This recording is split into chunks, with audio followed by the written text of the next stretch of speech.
Yo les terriens, ici Sweep et j'espère que vous allez bien, car aujourd'hui c'est une toute nouvelle vidéo sur le tour des comics. Mais pour le coup j'ai décidé carrément de changer de format. En effet très récemment je l'avais surtout dit sur Twitter, vu que lors de la dernière vidéo sur les abonnés, je disais que voilà, avant je lisais beaucoup d'ND ou autre, j'ai eu envie vraiment de lire beaucoup de choses à la fois. Et donc vu que j'ai réussi à avoir quelques accès presse pour avoir quelques PDF, j'ai décidé de parler de plein de comics à chaque fois. Donc il n'y aura pas une review de temps en temps. Maintenant, je pense que chaque semaine, le vendredi, il y aura directement une vidéo, le tour des comics, où je parlerai de plusieurs comics. Car en effet, aussi nouveau concept sur ça, il y en aura plus souvent, mais je ne parlerai pas de un, mais de plusieurs comics. Et à la fin de la vidéo, je mettrai pour moi le comics de la semaine qui est vraiment indispensable. Donc voilà, et vous allez découvrir tout cela au long de cette vidéo. Je vais essayer de faire quelque chose de très construit quand même, mais assez rapide. Voilà, je ne peux pas détailler à fond un comics, sachant que je vais en présenter 3, 4 ou 5, voire plus. Mais voilà, donc sur ce, on commence générique.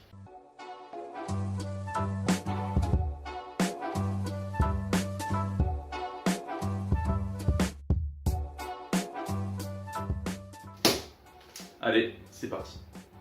Aujourd'hui, j'ai décidé de vous parler de 4 comics. En effet, il y en a 2 qui proviennent de Casterman, un qui provient de e-comics et un autre d'Urban Comics. Donc ces comics en question sont tout simplement The Fix, Autant des Reptiles, Mech Academy et aussi I'll Kill Giants.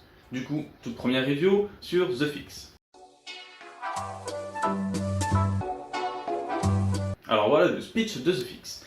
On commence donc avec Mac et Roy qui sont deux flics carrément corrompus. C'est des flics ripoux qui, en plus de faire régner la justice, et encore, j'en ai vraiment des doutes, ils en profitent surtout pour niquer le système, niquer les gens, voler plein de choses et profiter plus ou moins de la vie. Sauf que le problème c'est que tous deux doivent une grosse dette à quelqu'un et qu'ils font tout afin de régler leur dette. Parce que quand on doit des sous à quelqu'un et qu'il s'agit souvent qu'on est ripoux, on sait qu'on va y passer la peau, on sait qu'on va y crever. Et ils veulent pas crever tout simplement, ils sont quand même des bons vivants et donc on va suivre toutes leurs aventures au cours du récit pour essayer de les voir survivre, faire des conneries et puis c'est tout. Parce que oui, c'est tout, franchement le speech du comics c'est quand même ça, c'est deux flics qui sont quand même ripoux, qui vivent dans un monde de ripoux parce qu'on découvre plein de personnes, d'autres qui sont ripoux, qui sont au-dessus d'eux, compagnie, des trucs, voilà, c'est leur chef de leur chef pour être un ripou, presque un juge pour être ripou, c'est toutes les sens du comics et à la fois c'est bien et c'est aussi mauvais. Franchement, c'est quand même pas trop mal de base, je dois l'avouer. C'est une lecture que j'ai plus ou moins appréciée parce que voilà, c'est quand même assez frais, c'est sympa, on peut rigoler. On y découvre un humour assez spécial, mais vraiment marrant dans certains moments. Par exemple, quand on regarde qu'on nous présente tout simplement le flic le moins corrompu de la ville, c'est tout simplement un chien, parce que oui, le chien tu peux pas vraiment le corrompre, s'il est là pour faire la justice, chercher de la drogue, il le fera. Donc il y a des côtés qui sont drôles comme ça. Et il y a des côtés qui sont drôles mais idiots et qui sont en fait navrants à mes yeux. C'est pour ça cette surdose pour moi d'humour dans The Fix, c'est vraiment dommage. Mais à côté de tout cela, il faut savoir que The Fix, on y découvre quand même une petite trame de fond qui peut être intéressante. Bon déjà de base le fait que de flics ripoux doivent des sous à quelqu'un pour essayer de se démerder, ils cherchent les sous, c'est classique mais c'est pas trop mal, mais voilà, on apprend rapidement de comment ils doivent faire pour se débrouiller. Et ça part souvent en galère, ça il faut l'avouer, mais je pense que vu comment c'est fait, peut-être que le deuxième tome nous donnera plus de profondeur, peut-être plus de sérieux et nous permettra d'un peu plus accrocher à The Fix. Du coup maintenant on va passer au côté de e-comics avec I'll Kill Giants.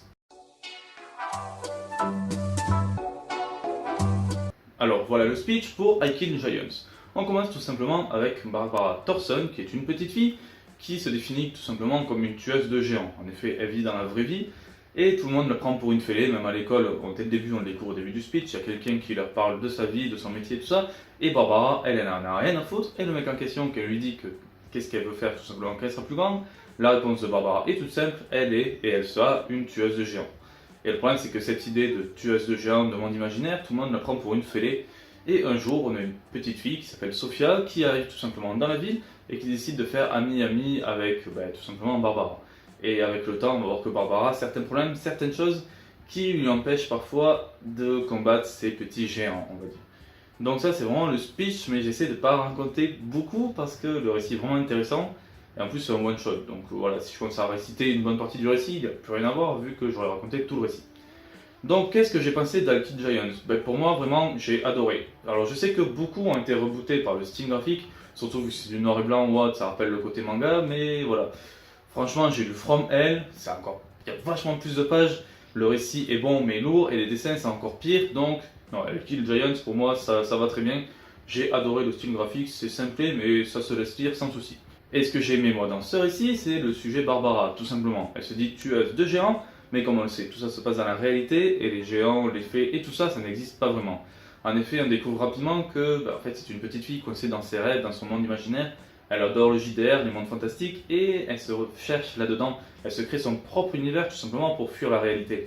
Et même si je ne vais pas raconter justement tout ce qui lui arrive, c'est les problèmes qu'elle a, justement voilà, le fait qu'on voit un enfant affronter la réalité en imaginant son propre monde, c'est un bon côté psychologique et c'est vraiment quelque chose de sympa. Et puis le final est vraiment bien, moi je vais avouer quand même que j'ai laissé une petite larme tellement c'est beau, touchant et surtout très intéressant. Donc pour moi, I Kill Giants, c'est un one shot et c'est vraiment une super lecture. Maintenant, on va partir chez Casterman pour la troisième review, il s'agit de Mech Academy.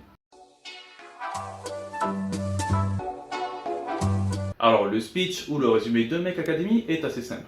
En effet, il y a une soixantaine d'années, des monstres étaient arrivés sur Terre, des monstres de l'espace bien sûr, et un jour un robot arriva et se lia d'amitié tout simplement avec un enfant, et tous deux affrontèrent les monstres pour les repousser. Depuis ce jour-là, tous les 4 ans, nous avons 3 robots venus de l'espace qui arrivent sur Terre pour se lier à des humains, afin tout simplement d'affronter les monstres dans l'espace ou d'être préparés à leur arrivée, tout simplement.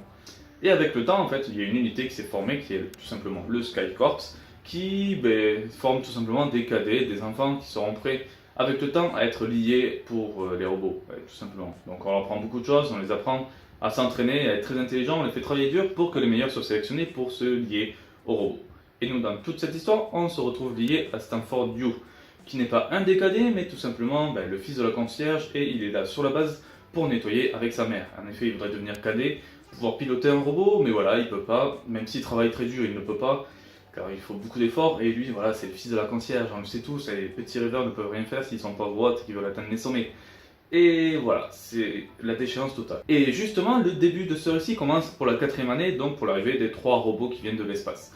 Il y a donc 3 cadets qui sont sélectionnés, et le jour où ils doivent recevoir normalement leur robot, seulement 2 robots viennent de l'espace et arrivent sur la base. En effet, le 3e robot semble avoir disparu, et en effet, alors que Stanford était parti à vélo pour nettoyer une partie de la base, il tombe sur ce 3e robot, et bon, on s'en doute tous, le 3e robot s'est lié à Stanford pour qu'il devienne du coup son pilote.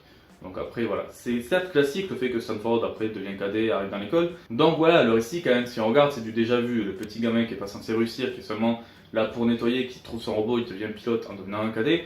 C'est son rêve, et c'est un peu notre rêve à tous, c'est voilà, de pouvoir sortir de la misère. Et en plus depuis tout petit, il avait vraiment envie de faire ça, tout simplement. Donc c'est un petit rêve de gamin qui se réalise quand on lit cela. Et ce qui est sympa, c'est surtout le personnage de Stanford You, qui, voilà, il est vraiment affectif, il est gentil avec tout le monde, même si certains sont méchants. Il veut toujours aider tout le monde, en plus voilà, d'être le petit concierge, il sait bricoler. Donc même lorsqu'il est cadet, qui pilote normalement que des robots, tout simplement, enfin que son robot, et quand il faut réparer des robots, il va aider aussi parce qu'il sait bricoler. C'est vraiment le gamin qu'on peut adorer. Et voilà, ce premier récit, j'ai adoré, j'attends de voir la suite. C'est une petite pépite, certes les récits n'est pas, voilà, c'est du déjà vu. Si on regarde un peu déjà le concept Pacific Rim, les trucs Gundam ou autres, les trucs manga, voilà, c'est du déjà vu, ça nous rappelle ça, mais je trouve ça quand même assez sympa et j'ai adoré et je l'ai lu d'une traite.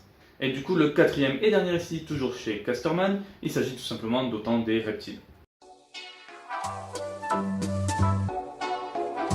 Le speech pour Autant des reptiles, il n'y en a pas. En effet, c'est un comics très concept. Pour moi, je vois un peu ce comics comme un film muet.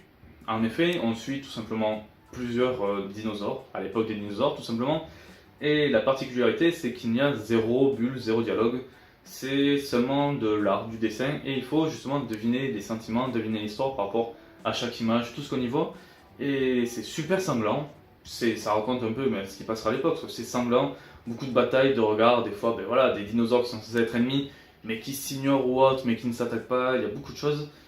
Donc c'est très concept, j'ai eu du mal quand même, le fait voilà, de ne pas avoir de bulles et tout ça, c'est compliqué, il faut analyser les images, enfin analyser tout ça, on devine facilement l'histoire, mais c'est très concept, ça peut être très étrange et bon, ça peut vraiment repousser certains.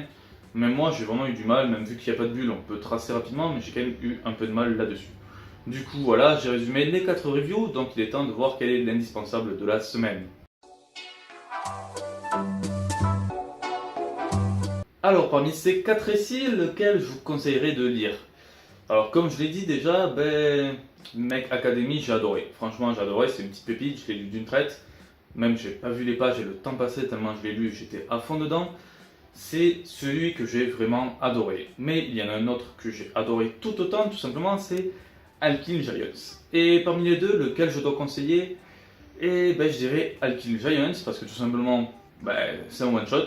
Donc Mech Academy pour le numéro 2, j'aurai le temps d'en reparler s'il faut. Alkyl Giants, c'est vraiment autre chose. C'est tout simplement c'est de la psychologie, c'est les rêves d'un enfant qui fuit la réalité à travers ses fantaisies, à travers ses rêves.